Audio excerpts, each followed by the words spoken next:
दोस्तों नमस्कार, जोहार। चले जानते हैं झारखंड सुबह की ताजा खबरों को, लेकिन उससे पहले अगर आपने अभी तक इस चैनल को सब्सक्राइब नहीं किया तो सब्सक्राइब कर लें, जिससे कि आपको झारखंड सुबह की ताजा खबर रोजाना मिलती रहे। सबसे पहली और बड़ी खबर, झारखंड के 11,550 पशुपालकों को दुधारू पशु देगी सरकार। मुख्यमंत्री पशुधन विकास योजना के तहत राज्य के किसानों एवं पशुपालकों की आमदनी बढ़ाकर उन्हें आर्थिक रूप से सबल बनाने के लिए राज्य सरकार प्रथम चरण में 11,550 पशुपालक किसानों को दुधारू पशु उपलब्ध कराने जा रही है। पशुपालन निदेशालय की ओर से इसके लिए जिलावार लक्ष्य तय करते हुए पशुधन आपूर्ति की प्रक्रिया शुरू कर दी गई है। पशुपालन विभाग के मुताबिक योजना के तहत प्रथम चरण में राज्य के कुल 11,550 पशुपालकों को शेड सहित दुधारू पशु उपलब्ध कराने का लक्ष्य निर्धारित किया गया है।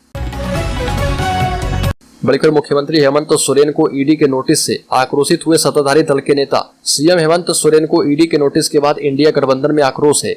झारखंड मुक्ति मोर्चा ने जहां आक्रोश को स्वाभाविक बताया, वहीं कांग्रेस के कार्यकारी अध्यक्ष ने यहां तक कह दिया कि अगर हेमंत सोरेन को एक खरोच तक आई तो राज्य की जनता सड़कों पर होगी। स्वास्थ्य मंत्री बन्ना गुप्ता ने भाजपा को चुनौती दी है कि अगर हिम्मत है तो हेमंत सोरेन की सरकार को अपदस्थ करके दिखलाए। ईडी झारखंड में अवैध तरीके से की गई जमीनों की खरीद बिक्री और घोटाले की जांच कर रही है। इसी क्रम में ईडी ने मुख्यमंत्री हेमंत सोरेन को भी 14 अगस्त को पूछताछ के लिए बुलाया है। इस मामले को लेकर झारखंड मुक्ति मोर्चा प्रवक्ता मनोज पांडे ने कहा कि जिस तरह से भाजपा के इशारे पर एक आदिवासी के बेटे को परेशान किया जा रहा, उससे राज्य की जनता में आक्रोश होना स्वाभाविक है। बड़ी खबर, श्रावणी मेला 2023 में 33 दिनों में 33 लाख कांवरियों ने किया जलाभिषेक। बाबा मंदिर को 3 करोड़ 73 लाख रुपए का चढ़ावा। 4 जुलाई से 7 अगस्त तक श्रावणी मेले में 33,87,156 कांवरिये ये श्रद्धालुओं ने बाबा बैद्यनाथ मंदिर में जलाभिषेक किया। इस अवधि में बाबा मंदिर को 3 करोड़ 73,45,728 रुपए की नगद आय हुई। इसमें शीघ्र दर्शनम से प्राप्त आय का 60% 2 करोड़ 26,33,800 रुपए शामिल है। ये जानकारी डीसी विशाल सागर ने श्रावणी मेला मीडिया सेंटर में आयोजित प्रेस कॉन्फ्रेंस में दी। बड़ीपुर राज्य के साहिबगंज जिले में कर्ज में डूबे बेटे ने पिता से जमीन बेचकर पैसे देने को कहा। इनकार करने पर करती पिता की हत्या। साहिबगंज के महादेवगंज के वृद्ध राजेंद्र यादव उर्फ कैलू यादव हत्याकांड की जांच में पुत्र ही हत्यारा निकला। पुलिस ने उसे गिरफ्तार कर लिया है। यह जानकारी एसपी नौशाद आलम ने यहां पत्रकारों को दी है और बताया कि मुफस्सिल थाना क्षेत्र के बलुआ दियारा में बीते 28 जुलाई की रात को करीब 65 साल के राजेंद्र यादव उर्फ कैलू यादव की गोली मारकर हत्या कर दी गई। घटना के समय राजेंद्र अपने पुत्र के साथ बाइक से बलुआ दियारा स्थित बथान जा रहे थे। उसके पुत्र रामकुमार यादव के बयान के आधार पर दूसरे दिन 29 जुलाई को मुफस्सिल थाना के 3 नामजद और 2 अज्ञात पर केस दर्ज किया गया था। एसपी ने बताया कि पुलिस को दिए अपने बयान में वादी रामकुमार ने बताया था कि बीते 28 जुलाई की रात 10 बजे के करीब अपने पिता राजेंद्र यादव के साथ बाइक से बलुआ दियारा स्थित बथान जा रहे थे। तभी महादेवगंज एवं बलुआ दियारा के बीच छोटी पुलिया के पास आरोपितों ने उन्हें गोली मार दी।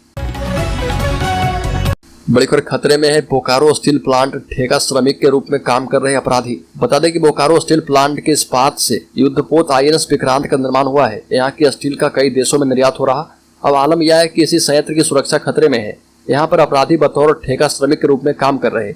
GRP ने ऐसे 15 अपराधियों की सूची कांड संख्या के साथ CISF को दी है। इन अपराधियों पर चोरी, लूट समेत कई आपराधिक मुकदमे हैं। और तो और इस सूची में BSL में भी चोरी करने के आरोपित हैं। CISF ने BSL प्रबंधन को ऐसे आरोपितों का गेट पास बनाने की स्वीकृति देने वाले इंजीनियर इंचार्ज पर कार्रवाई करने को कहा है। बड़ी खबर, झारखंड में बजा चुनावी बिगुल। इन 2 जिलों में लागू हुआ आदर्श आचार संहिता। झारखंड की डुमरी विधानसभा सीट पर 5 सितंबर को उपचुनाव की घोषणा होते ही गिरिडीह और बोकारो जिले में आदर्श आचार संहिता लागू हो गई है। इस दौरान जिले भर में किसी प्रकार के उद्घाटन, शिलान्यास, धरना प्रदर्शन जैसे कोई भी कार्यक्रम आयोजित नहीं किए जाएंगे। मतदाताओं को जागरूक करने का काम भी तेज गति से हो रहा। 75% से ज्यादा मतदान सुनिश्चित करने के लिए कई स्तर पर कार्य किए जा रहे। बता दें कि भारत निर्वाचन आयोग ने डुमरी विधानसभा उपचुनाव की डेट की घोषणा कर दी है। इसके तहत 5 सितंबर को मतदान होगा, जबकि मतगणना 8 सितंबर को होगी। इसके पहले 10 से 17 अगस्त तक नामांकन, 18 अगस्त को स्क्रूटनी होगी। बड़ी खबर, 48 साल के हो गए सीएम हेमंत सोरेन कार्यकर्ताओं के साथ काटा केक। झारखंड के मुख्यमंत्री हेमंत सोरेन 48 साल के हो गए हैं। उनका जन्म 10 अगस्त 1975 को रामगढ़ जिला के नेमरा में हुआ था। इस खास मौके पर प्रधानमंत्री मोदी सहित कई नेताओं ने उन्हें बधाई और शुभकामनाएं दी। पीएम ने लिखा कि झारखंड के सीएम हेमंत सोरेन जी को जन्मदिन की बधाई, उनकी लंबी उम्र और अच्छे स्वास्थ्य की कामना की। कांग्रेस के अध्यक्ष मल्लिकार्जुन खड़गे ने लिखा कि झारखंड के मुख्यमंत्री हेमंत सोरेन को जन्मदिन की हार्दिक शुभकामनाएं एवं बधाई। हम उनके उत्तम स्वास्थ्य एवं दीर्घायु जीवन की कामना करते हैं। बड़ी खबर 2024 के लोकसभा चुनाव में अब 1 साल से भी कम का वक्त बचा है। ऐसे में अब सत्ताधारी और विपक्षी पार्टियां अपना वर्चस्व मजबूत करने की कोशिश में लगी है। इस बीच झारखंड में ईडी के द्वारा मुख्यमंत्री हेमंत सोरेन को दूसरी बार समन जारी करते हुए उन्हें पूछताछ के लिए बुलाए जाने पर राज्य में राजनीतिक हलचल तेज है। सीएम हेमंत सोरेन के खिलाफ समन जारी होते ही पक्ष विपक्ष के बीच आरोप प्रत्यारोप का दौर शुरू है। ईडी के समन जारी करते ही झारखंड बीजेपी नेता मरांडी सीएम हेमंत सोरेन पर लगातार हमला बोल रहे। अपने आधिकारिक ट्विटर हैंडल से एक के बाद एक ट्वीट करते हुए बाबूलाल मरांडी ने सीएम पर तंज कसते हुए कहा कि मैं निर्दोष हूं, मुझे कुछ पता नहीं। पूजा सिंघल ने घपला घोटाला किया, बालू पत्थर बेच दिए, लेकिन सीएम को पता नहीं। पंकज मिश्रा ने विधायक प्रतिनिधि रहते हुए 1000 करोड़ रुपए का अवैध खनन किया, लेकिन सीएम को पता नहीं।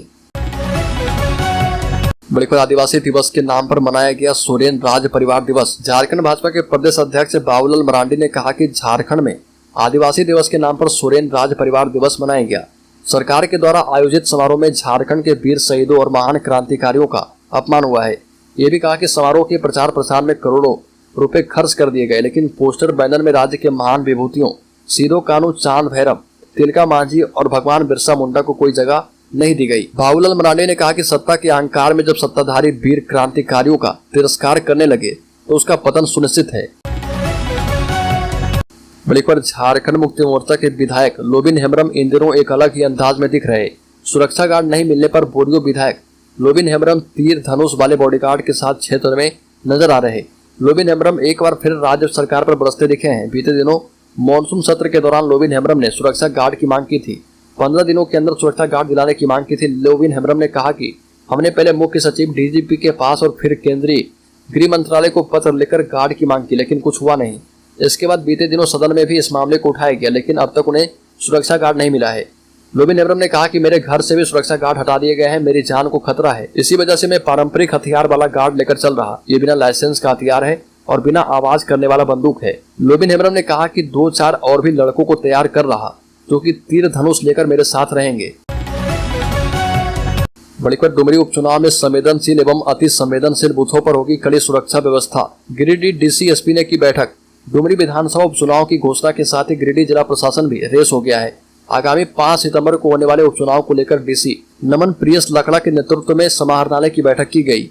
इस बैठक में सुरक्षा व्यवस्था को लेकर चर्चा की गई। साथ ही यह इलाका नक्सल प्रभावित होने के कारण संवेदनशील और अति संवेदनशील बूथों पर पर्याप्त संख्या में पुलिस बल की तैनाती करने का निर्णय किया गया। वहीं इलाके में आपराधिक प्रवृत्ति के लोगों को चिन्हित करके उनके खिलाफ कार्रवाई करने की बात कही गई। इस बैठक में एसपी दीपक कुमार शर्मा, एसएसपी अभियान गुलशन तिर्की, डीएसपी मुख्यालय संजय राणा उपस्थित थे। बड़ी खबर अपनी लंबित मांगों को लेकर राज्य भर की आंगनवाड़ी सेविकाओं ने भरे ओंकार। सहायक शिक्षिका का दर्जा देने की मांग। रांची में झारखंड की आंगनवाड़ी सेविका और सहायिकाओं ने विशाल सम्मेलन किया।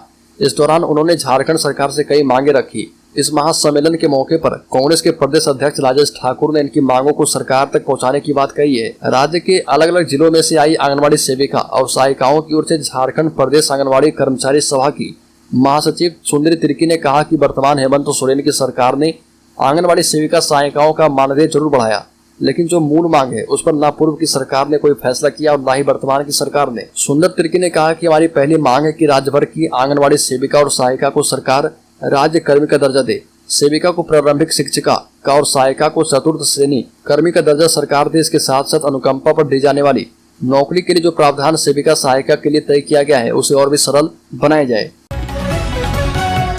बड़ी खबर पूर्वी सिंहभूम के बहरागोड़ा पहुंचे राज्यपाल सीपी राधाकृष्णन ने कहा कि सफलता के लिए समय के महत्व को जाने बच्चे। पूर्वी सिंहभूम के बहरागोड़ा स्थित तारापद सांडगी डीएवी पब्लिक स्कूल में वार्षिक उत्सव कार्यक्रम आयोजित किया गया। इस कार्यक्रम में बतौर मुख्य अतिथि सूबे के राज्यपाल सीपी राधाकृष्णन शामिल हुए। झारखंड के पूर्व स्वास्थ्य मंत्री डॉक्टर दिनेश सारंगी ने राज्यपाल सीपी राधाकृष्णन को संबलपुरी शॉल ओढ़ाकर मोमेंटो प्रदान कर तथा शिवलिंग एवं नदी देकर सम्मानित किया। कार्यक्रम को संबोधित करते हुए राज्यपाल ने कहा कि ओडिशा और पश्चिम बंगाल की सीमा पर राज्य की सुदूरवर्ती ग्रामीण क्षेत्र बहरागोड़ा में टीपीएस डीएवी स्कूल शिक्षा की अलग जगह रही है। बड़ी खबर सीएम हेमंत सोरेन को झारखंड के अफसरों ने मुख्यमंत्री आवासीय कार्यालय पहुंचकर कहा हैप्पी बर्थडे। झारखंड के मुख्यमंत्री हेमंत सोरेन का जन्मदिवस मनाया गया। सरकार के प्रधान सचिव राजीव अरुणेकर ने सीएम हेमंत सोरेन को जन्मदिन की बधाई दी। राज्य के कांके रोड स्थित मुख्यमंत्री आवासीय कार्यालय में झारखंड लोक सेवा आयोग की अध्यक्ष डॉक्टर मेरी नीलिमा केरकेट्टा एवं सदस्य अजिता भट्टाचार्य ने सीएम हेमंत सोरेन को जन्म दिवस की हार्दिक बधाई दी। मुख्यमंत्री के उत्तम स्वास्थ्य एवं दीर्घायु होने की कामना की। बड़ी खबर, डुमरी उपचुनाव साथ लड़ेंगे भाजपा आजसू। जगन्नाथ महतो के निधन के बाद खाली पड़ी डुमरी विधानसभा सीट में उपचुनाव की तारीख का ऐलान कर दिया गया है। यूपीए की तरफ से झारखंड मुक्ति मोर्चा ने जगन्नाथ महतो की पत्नी बेबी देवी को उम्मीदवार बनाया। अब सवाल है कि बेबी देवी के सामने एनडीए की तरफ से कौन होगा। राजनीतिक गलियारों में चर्चा तेज है कि एक महिला ही दूसरी महिला को चुनौती दे सकती है। एनडीए की तरफ से आजसू की उम्मीदवार यशोदा देवी को मौका मिल सकता है। यशोदा देवी ने इससे पहले जगन्नाथ महतो को भी चुनौती दी थी और दूसरे नंबर पर रही थी।